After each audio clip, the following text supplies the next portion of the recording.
I'm Nicole with Simply Aligned Home. I want to speak with you about when to seal your tile. You may already know that you need to seal your grout after you install tile to prevent from staining.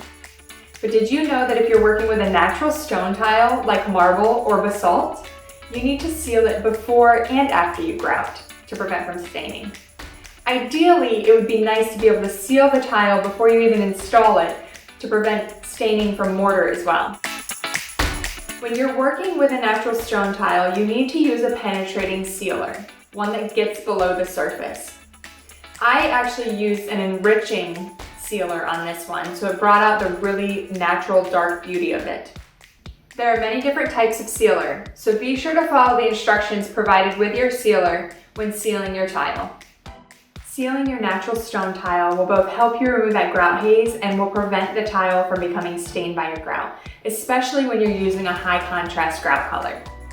For instance, I used a really light gray grout on these dark natural basalt tiles. This one I did not seal before I grouted, whereas this one I did. You can tell there's a difference. This tile was significantly lightened by the grout, while this one was not. Natural stone is porous, so the grout will get in all those little pores, but sealing will help prevent it from truly staining the tile.